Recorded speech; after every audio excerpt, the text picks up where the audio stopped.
May 3 minutes pa ako para tapusin tong hugas. Napasarap yung tulog natin kanina. Pagbalik natin. Pagkatapos mag-edit. So, pwede naman nilang hugasan to guys. Pagdating nila sa bahay, mga bata. Kaya lang, ayoko yung nagtitira ako ng mga gawaing bahay o ano man. Ngayon, wala pala akong nalutong ulam. Meron pa namang pritong isda.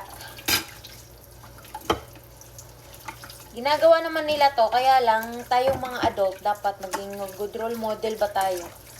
Para tularan tayo. Hindi porket na anak natin sila, titirhan na lang din natin ng, di ba, hugasin. Kung may time naman tayong maghugas. Ang respeto kasi, hindi lang yan ina-apply sa mga nakakatanda. Respetuhin din natin yung mga maliliit, yung mas bata pa sa atin. Alam mo yun. Kasi pag nagpapatupad ka ng rules, dapat ikaw mismo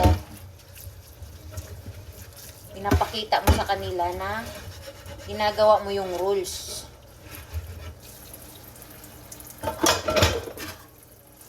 Para matiwasay ang buhay, peaceful ba?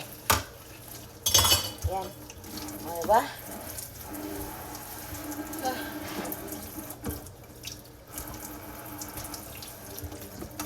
2 minutes. Pusin to.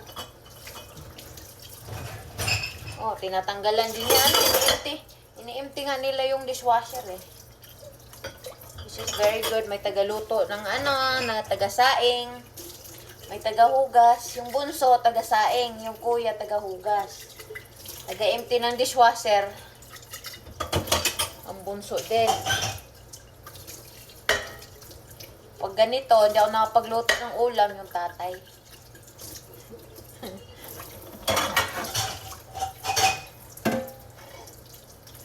Ano lang yun? Tulungan ba? Tulungan. Walang kwentahan. Ay, nako.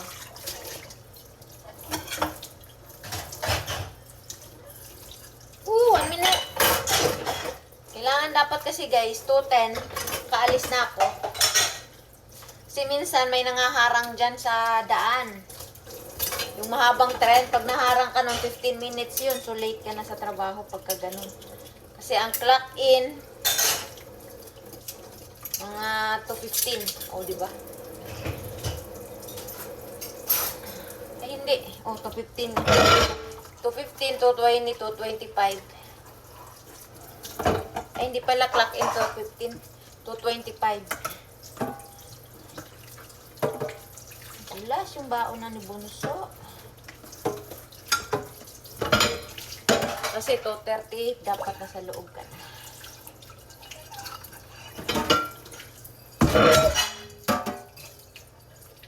Yun. Tapos, pagdating walang may stress, dahil nag-iwan ng basta hugasin.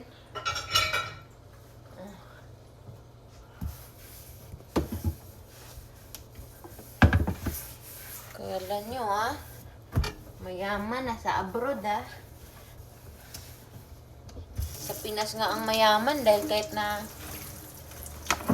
naka low class lang may katulong. Sana all.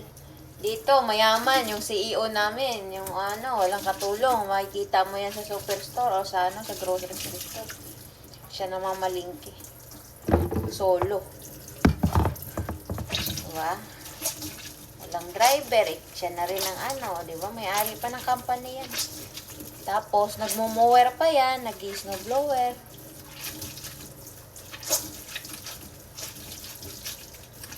Nandito guys, walang katulong sa Canada guys. Sarili mo katulong mo. At alam mo paano mag-survive. Survive.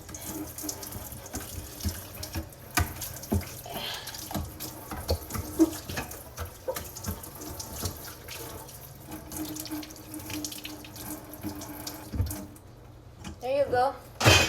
Let's go. magpas na ako sa ano. 2:12 na.